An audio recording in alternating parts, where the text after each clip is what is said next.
नमस्कार साथियों, स्वागत है आप सभी का हमारे YouTube चैनल स्मार्ट स्टोरी 101 पर और मैं हूं दिव्या वर्मा।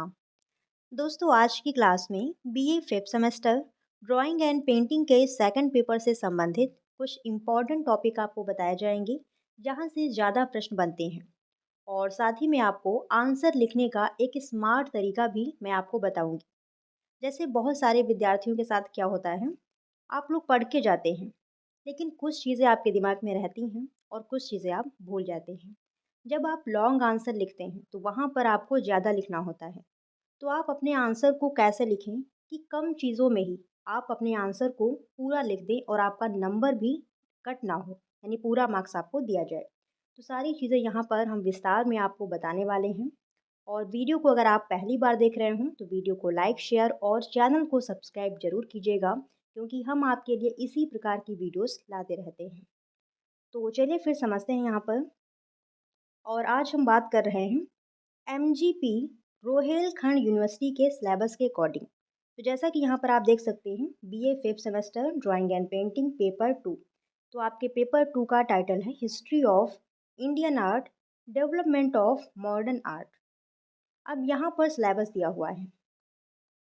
तो पहली यूनिट है कंपनी पेंटिंग और राजा रवि वर्मा, ये दूसरा टॉपिक है। यानी यूनिट फर्स्ट में आपको कंपनी शैली और राजा रवि वर्मा के बारे में पढ़ना है। आप समझिए यहाँ पर जो आपकी कंपनी शैली है, कंपनी शैली की विशेषताएं खूब पूछी जाती हैं। तो आपको कंपनी शैली की विशेषताएं अच्छे से तैयार कर लेनी है। इसकी क्या क्या विशेषताएं हैं, इसमें कैसे काम होता था, क्या धरातल रहता था, कैसे रंग लगाए जाते थे, चित्रों के विषय क्या होते थे, सारी चीज़ें आपको पढ़नी है। ठीक है। और इसमें जो भी टॉपिक हैं सभी मैंने पढ़ाए हुए हैं, आप जाकर वीडियो भी देख सकते हैं।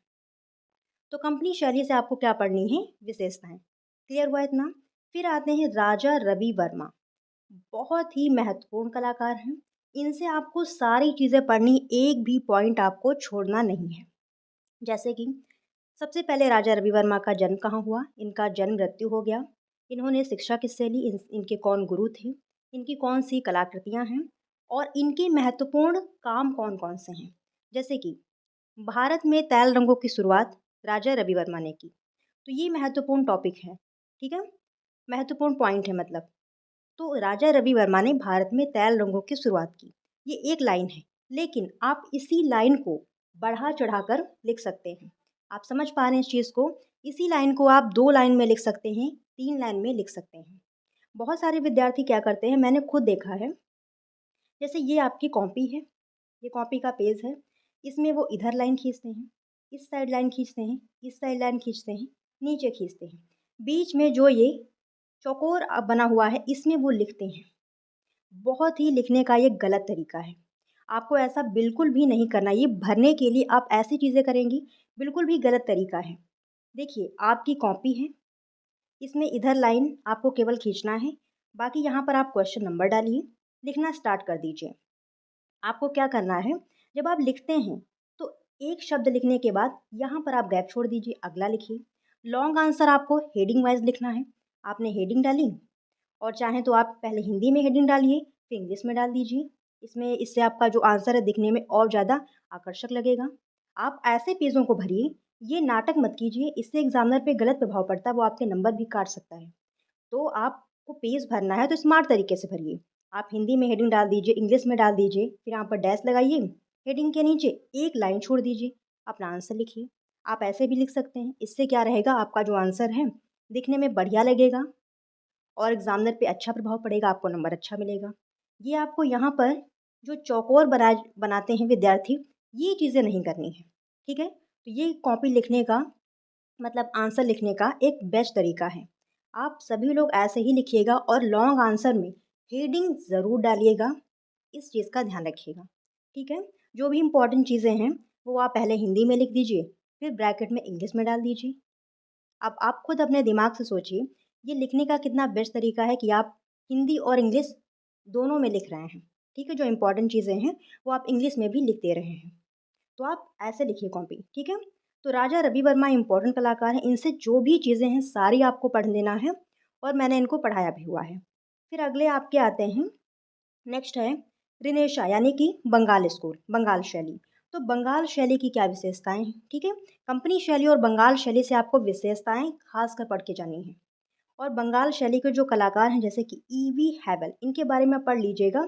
लेकिन बंगाल शैली के जो महत्वपूर्ण कलाकार हैं वो शुरुआत होती है यहाँ से, अवनींद्रनाथ टैगोर से।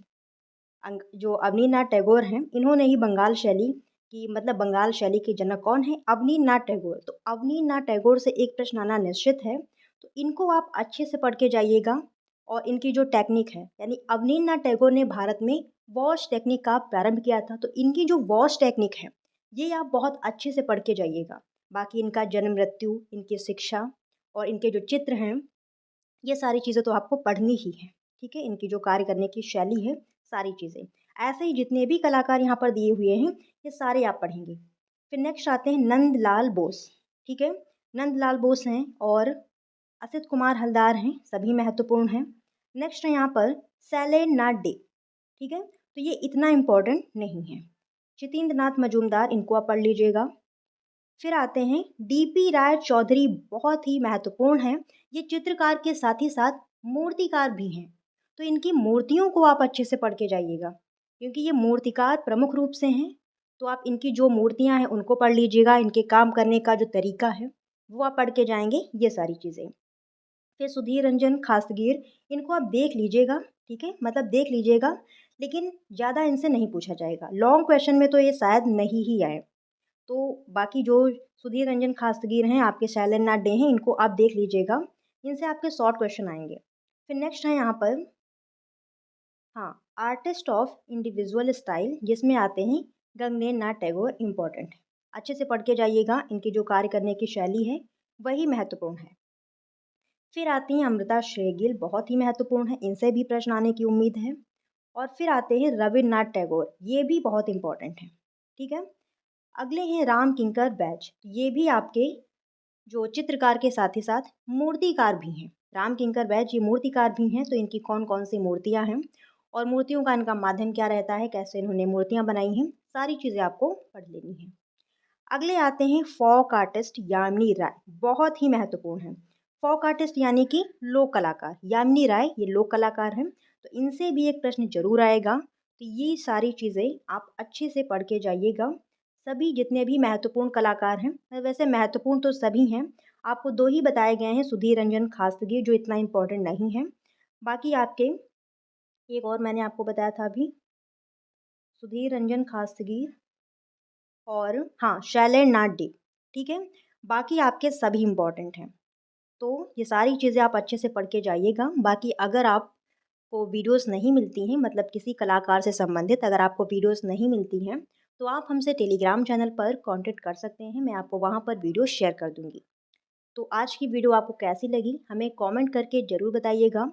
बाकी जैसे ही आपका ये पेपर हो जाता है, आप हमें टेलीग्राम चैनल पर क्वेश्चन पेपर भी भेज दीजिएगा, ताकि आगे आने वाले विद्यार्थियों की हेल्प की जा सके।